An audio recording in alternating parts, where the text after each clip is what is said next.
I come from the north east और आज का जो विषय है भारत एट 2047। तो सबसे पहले मुझे लगता है कि इस टॉपिक में ही थोड़ा सा एक गड़बड़ है, क्योंकि गोवा 1960 में आया, त्रिपुरा 1949 में आया, सिक्किम 1975 में आया। तो सबसे पहले ये यूनिफॉर्मिटी जो हम हमेशा लाना चाहते हैं, कभी वस्त्र में हो, कभी भाषा में हो, कभी खाने में हो, आजकल हम सब चीज को एक यूनिफॉर्मिटी में लाना चाहते हैं। India is very unique country. India में आप यूनिफॉर्मिटी इतने आसानी से नहीं ला सकते। मैं जानता हूं कि बहुत लोग कोशिश करते हैं, लेकिन ये एक बात है कि हमें सब इसको मान के चलना पड़ेगा कि हिंदुस्तान एक झटके में नहीं आया। बहुत लोगों ने संघर्ष किया, किसी ने गोवा में किया, किसी मणिपुर में किया, त्रिपुरा में किया, कश्मीर में किया, हैदराबाद में किया। तो आप how do you see India in 2047? There are many inaccuracies as well. Let me start. The earlier speaker spoke about education. आपने शिक्षा के बारे में बात की। मैं आपको नॉर्थ ईस्ट के बारे में थोड़ा बात बताना चाहता हूं, because I think this room is filled with north east because most of my Tipra Motha MLAs are here. मेरे राज्य में त्रिपुरा में हमने सबसे पहले सेंट्रल यूनिवर्सिटी 2006-2007 में देखा।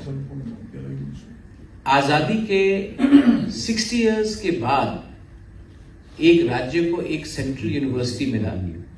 इससे पहले हमें कहीं और जाना पड़ता था अगर आपको क्वालिटी सेंट्रल यूनिवर्सिटी आपको शिक्षा चाहिए थी। Then you will have to travel to Meghalaya और मे बी टू असम और मे बी टू दिल्ली और Bombay, Mumbai. But in your own state, we do not have a central university. We talk about India at 2047. And यहां मैं आज मुंबई में आया हूं। मैंने सुना एक दो विधायक बात कर रहे थे कि now we are doing DNA testing. मैं तो अनुसूचित जनजाति हूं, बहुत लोग अनपढ़ गवार भी बोलते हैं। मेरे खुद के कजन ब्रदर्स लोग मुझे जो दिल्ली में हैं, जयपुर में है, they often consider me a lesser royal, because we are from the north east. मैं आपको एक बात बोलना चाहता हूँ। यहाँ में लोग, मैं आज सुन रहा था, they were talking about DNA, they were talking about cancer research, stem cell research. मेरी यहाँ में एक विधायिका है, she comes from Gandatwisa, Dhalai. People still die of meningitis, diarrhea and malaria. So you can't talk about India by ignoring a certain part of India. मैं आपको बोलता हूं how I see India in 2047. Many people measure India by GDP. Many people in this country measure India by G20. Many people in this country measure India by our image abroad. I measure my India, and I'm going to keep it to maybe 8 minutes, 1 minute extra I'll speak. I see my idea of India if my community, which is only 8 to 10 lakhs, 12 lakhs, can be around in 2047, speaking our own language, wearing our own clothes, and surviving in a 1.8 billion or 2 billion population. The real India I see, अगर हिंदुस्तान को एक रहना है, हिंदुस्तान को उन्नति करनी है, तो हिंदुस्तान के छोटे से छोटे संप्रदाय को, कोई भी धर्म हो उनका, उनको 2047 में रेलिवेंट रहना पड़ेगा। अगर आपकी आइडेंटिटी नहीं रहेगी तो हिंदुस्तान क्या है, भारत क्या है? विश्व में सब आपको ताली मारेंगे, आपके लिए ताली मारेंगे, लेकिन अगर एक नॉर्थ ईस्ट का एक क्षेत्र से अगर हम बचेंगे नहीं, हमारा वस्त्र नहीं रहेगा, हमारा भाषा नहीं रहेगा, हमारा आइडेंटिटी नहीं रहेगा, हमारा अस्तित्व नहीं रहेगा, तो ये कौन सा भारत के बारे में हम बात कर रहे हैं? बहुत लोग, मैं भी उस समय जिंदा नहीं रहूंगा, लेकिन हमारा जो संप्रदाय है, हमारा जो जनजाति है, हमारा जो ट्राइबल है, जो इंडिजिनस है, वो 2047 में सर्वाइव करेगा कि नहीं करेगा? Sir, you spoke about electoral reforms. Let me tell you, the biggest problem in this country, according to me, is we talk about हम दो हमारे दो, लेकिन in India, population is the only thing which makes you win elections. Today, I don't know if somebody is from Uttar Pradesh, but Uttar Pradesh decides what 30% of India is going to decide. So we who come from Northeast, Sikkim, Mizoram, Tripura, Nagaland, Meghalaya, what say do we have in this Indian democracy? Is this country based on population? Are you going to reward population and not diversity?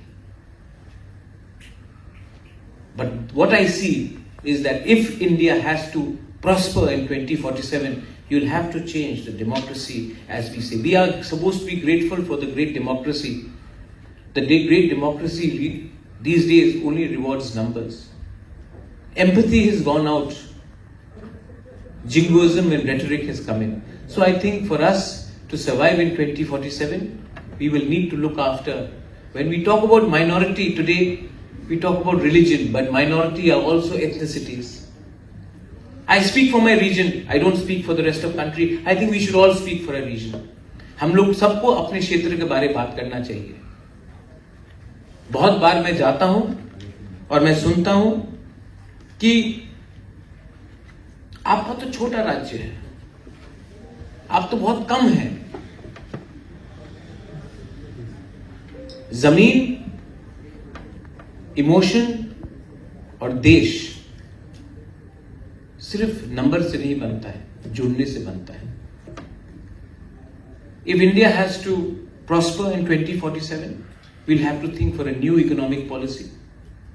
We'll have to think about climate change because we are not living in an insulated world. We have to think about unlearning what we have learned in the last 60 years.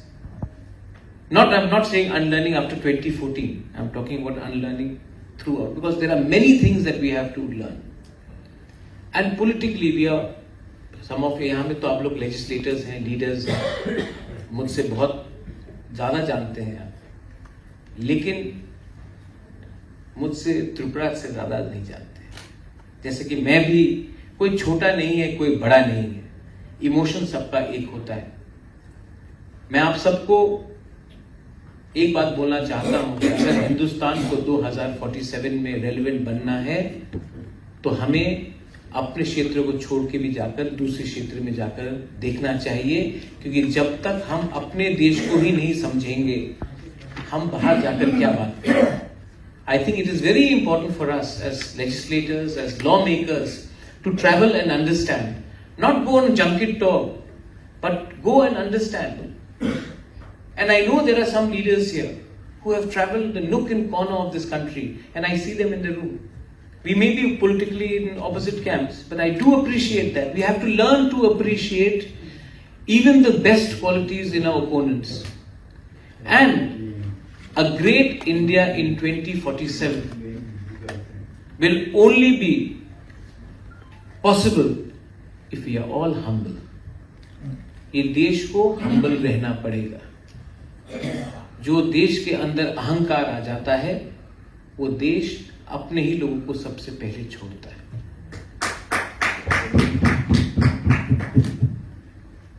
Finally मैंने थोड़ा ज्यादा समय लिया. मैं आपसे भी चाहता हूं कि आप भी इस सेशन के बाद हमसे बात करें.